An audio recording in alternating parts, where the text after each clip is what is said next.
En mis manos tenía un trozo del encaje más fino, reservado con mimo para mi vestido de novia. Lo acariciaba, soñando despierta, cuando escuché algo que me hizo congelarme. Una risa, apagada, entrecortada, y venía de detrás de la puerta del baño. Una risa que conocía bien.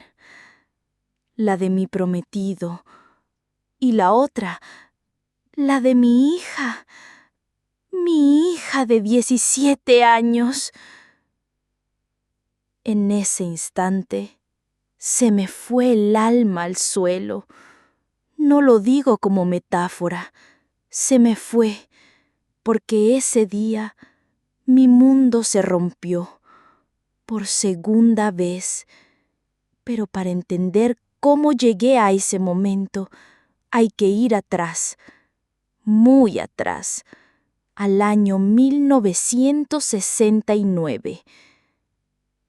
Mi nombre es Sofía, y hoy, mientras soplo las velas de mi cumpleaños número 90, me animo a contar algo que juré que jamás saldría de mi pecho.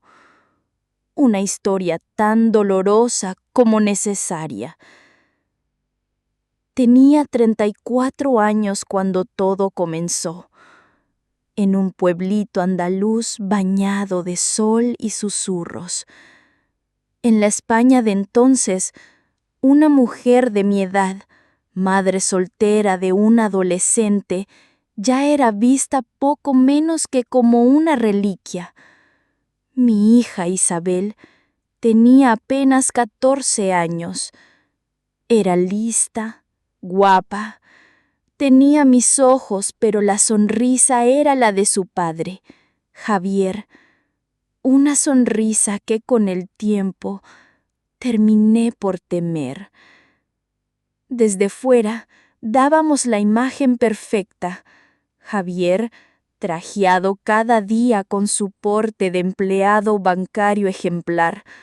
Yo, cosiendo vestidos para las señoras del pueblo, siempre con una sonrisa ensayada. Isabel, la niña modelo, tocaba el piano, sacaba sobresalientes, salía con el hijo del farmacéutico.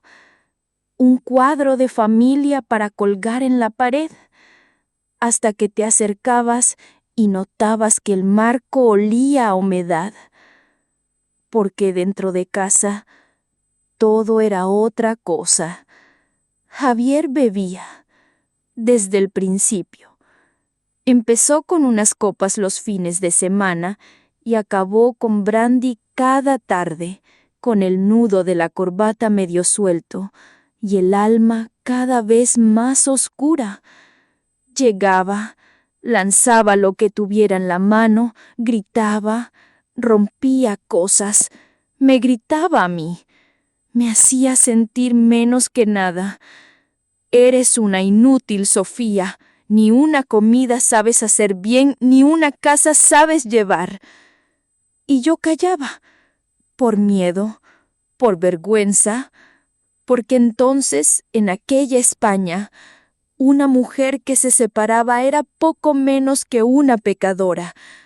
Mi propia madre me decía con resignación: «Hija, los hombres son así, hay que aguantarlos». Y yo aguantaba. Me tragaba las lágrimas, los moratones, el miedo. Aguantaba. Isabel crecía entre esas paredes cargadas de tensión. Yo intentaba esconderle la verdad, con excusas mal armadas, que me caí, que choqué contra la mesa, que estaba cansada. Pero los niños lo notan todo, y duele más ver el miedo en sus ojos que el golpe en la cara. Los años pasaban como una película en cámara lenta, pero cada fotograma pesaba más que el anterior, hasta que llegó el día que lo cambió todo. Era un martes, 17 de junio del 69. Lo recuerdo como si fuera ayer. Javier vino furioso, gritando antes incluso de cerrar la puerta. Había perdido un ascenso. Arrojó su maletín contra un jarrón que me había regalado mi madre.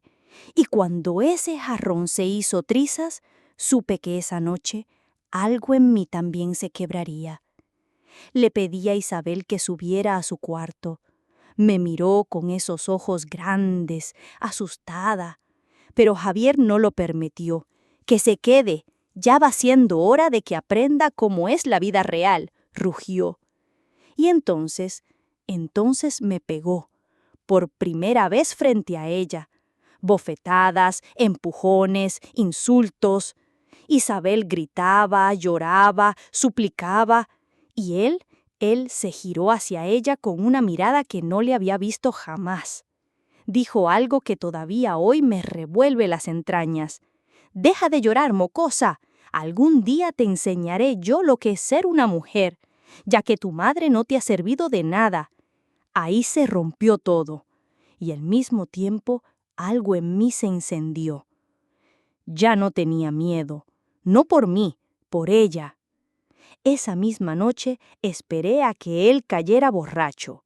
Fui con Isabel, le susurré al oído: «Haz una maleta pequeña, lo justo, nos vamos». «¿A dónde, mamá?», apenas podía hablar del temblor.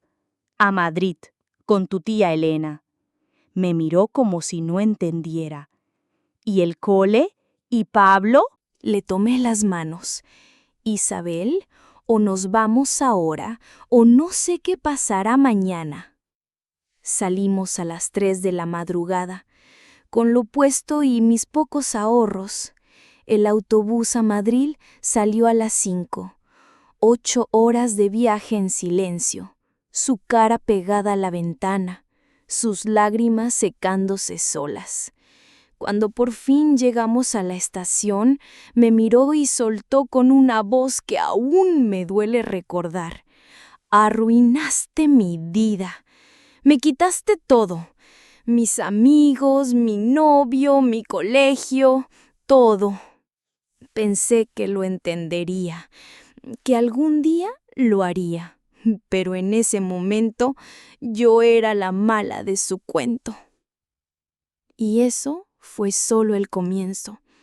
Los primeros meses en Madrid fueron un vértigo de cambios. Veníamos de un pueblo donde el reloj parecía ir más lento, y de repente todo era ruido, humo de autobuses, gente con prisa. Mi hermana Elena nos abrió su casa con cariño, pero su piso en lavapiés era poco más que una caja de zapatos. Dormíamos en colchonetas en el suelo, compartíamos cocina, baño, todo, pero al menos ya no teníamos miedo al llegar a casa. Encontré trabajo en una fábrica textil. El primer día no sabía ni cómo sentarme ante la máquina.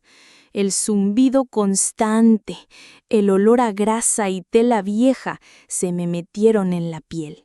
Me pasaba 11 horas seguidas cosiendo piezas iguales, sin poder parar ni para estirar los dedos. Los supervisores eran como perros rabiosos. «¡Más rápido, Sofía!», me ladraban. Y yo tragaba saliva y seguía, porque necesitaba el sueldo, porque no había opción. Isabel empezó en un nuevo instituto. Nada que ver con su antiguo colegio de monjas. «Mamá, aquí las chicas hablan de cosas que yo ni sabía que existían», me confesó una noche. Y yo vi en sus ojos que ya no brillaban igual. Esa chispa se estaba apagando. Pasaron 3 años. En 1972 logré alquilar una habitación en Vallecas. Pequeña, sí, pero nuestra. Era un logro. Isabel había acabado el instituto y trabajaba medio turno en una librería. Era otra, más callada, más lejana. El cariño entre nosotras seguía, pero algo se había roto, como un hilo que ya no tensa igual. Ese mismo año me ascendieron a encargada en la fábrica. No era gran cosa, pero por primera vez sentí un poco de respeto en el trabajo. Y entonces apareció él, Mateo, el nuevo administrador. Siempre bien vestido, voz suave y una tristeza escondida detrás de los ojos. Viudo, decían, educado, amable. Me invitó un día a un café, luego a otro, y poco a poco, sin que me diera cuenta, algo en mí, algo que yo creía muerto, empezó a despertar. Le hablé de él a Isabel. ¿Te gusta de verdad, mamá?, me preguntó sin emoción. Sí, le dije, con esa vergüenza adolescente que hacía años no sentía. ¿Me trata bien? Ten cuidado, murmuró. Todos los hombres son iguales. Aún así, decidí presentarlos. Preparé una cena sencilla. Mateo llegó con un pastel para nosotras y un libro para Isabel. Hizo preguntas, fue atento. Ella fue correcta, educada, pero fría. Cuando él se fue me dijo, «Parece simpático, pero tú no ves lo que yo veo». Me dejó helada. «¿Qué ves?», le pregunté. «El mismo encanto que tenía papá al principio». No quise darle vueltas. Mateo no era Javier. Yo lo sentía. Me devolvía la fe. 3 meses después, me pidió matrimonio. Tenía un piso propio. Isabel tendría su cuarto. Una nueva vida. Una verdadera familia. «¿Qué te parece?», le pregunté a mi hija mostrándole el anillo. Ella me sonrió, pero sus ojos no lo hicieron. «Claro, mamá, una familia de verdad». Las semanas previas a la boda fueron raras. Isabel cambió. De repente se mostraba amable con Mateo. Le ofrecía café, le preguntaba cosas, llegaba antes para coincidir con él. Decía, «Por fin está aceptando». Qué ilusa fui. 2 semanas antes del enlace, volví a casa más temprano. Había comprado un encaje precioso para mi vestido. Subí a las escaleras pensando en cómo lo cosería y entonces las oí, las risas, apagadas desde el baño. Risas de complicidad, de secreto. Me quedé de piedra. Me temblaban hasta las pestañas. La puerta se abrió. Mateo con la camisa desabotonada. Isabel con el pintalabios corrido. El tirante del vestido caído. No grité, no lloré. Me invadió un frío, como el de aquella noche en 1969. «¿Desde cuándo?», pregunté, con una voz que ni yo reconocí. Se miraron, y fue Isabel quien habló. 2 semanas, desde que le pedí hablar a solas con él. No fue difícil. No es tan distinto a papá como tú crees. Sus palabras fueron cuchillas. «Ahora ya sabes cómo se siente, que te arranquen todo lo que amas de un plumazo, tal como hiciste tú conmigo». No era amor, era venganza, fría, calculada. Había estado gestándose durante años. «Recoge tus cosas», le dije sin alterarme. «Tienes 15 minutos». «¿Mamá?», gritó, y por un segundo vi a la niña asustada que fue. «¿Querías jugar a ser adulta? Pues afronta las consecuencias». Me volví hacia Mateo. «De ti quiero los papeles de la anulación y que desaparezcas de mi vida». En la España del 72 no existía el divorcio, pero lo que él había hecho era un delito, y yo lo sabía. Esa noche, Isabel se fue bajo la lluvia y Mateo fue detrás. Me quedé sola, con el encaje en el suelo, el que iba a ser mi vestido. Solo entonces, cuando nadie me veía, me permití llorar. A la mañana siguiente no fui a trabajar, fui a la comisaría a denunciar, porque esta vez no me iba a callar. Y pensé que eso era el final, que ya no podía haber más dolor, pero la vida aún me tenía guardada otra vuelta más. Pasaron 10 años, 10 largos años de silencio, de duelo por una hija viva, años en los que me repetía una y otra vez que había hecho lo correcto, que la protegí, que hice lo que una madre debe hacer.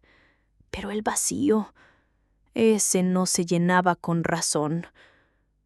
Era 1982. Mateo había sido condenado, no por mucho tiempo, pero lo suficiente para que su nombre quedara manchado. Isabel se negó a declarar. Supe por terceros que trabajaba en unos grandes almacenes, nada más. El resto era un muro. Yo me refugié en la costura. Mi taller, que al principio era solo una mesa en el rincón del apartamento, creció. Compré más máquinas, tomé encargos, me mudé a otro barrio, a otra vida. Mi nombre ya no era el susurro de una tragedia, era el de una mujer que sabía trabajar, que sabía salir adelante. Y entonces, justo cuando ya me había resignado a no volver a verla, ocurrió algo. Una tarde de septiembre, de esas en que el cielo parece llorar por ti, alguien tocó a mi puerta. Bajé al taller y al abrir, se me paralizó el corazón. Era ella, Isabel, empapada, con los ojos hundidos y un bebé en brazos. Una niña, envuelta en mantas mojadas, llorando con un quejido casi mudo. Nos miramos. No hablamos, hasta que ella murmuró: «Tiene fiebre, no ha comido desde ayer». No pregunté más. Le quité a la pequeña de los brazos. «Ve a ducharte, está arriba, yo me encargo». Subió sin decir nada, y mientras se limpiaba las heridas del alma, yo calenté leche, busqué un biberón, le envolví en algo seco, le canté la misma nana que una vez le canté a su madre. La niña, poco a poco, se calmó. Se quedó dormida, y yo no podía dejar de mirarla. Tenía los ojos de Isabel, tenía mis ojos. Cuando ella bajó, envuelta en una bata vieja mía, la sopa ya estaba servida. Se sentó, comió en silencio y al terminar dijo: «Se llama Valentina, Valentina Sofía». Me mordí el labio. Apreté la cuchara. No dije nada, solo asentí, porque en ese nombre ella me había dejado una puerta abierta. Esa noche me contó su historia. Carlos, su marido, al principio parecía bueno.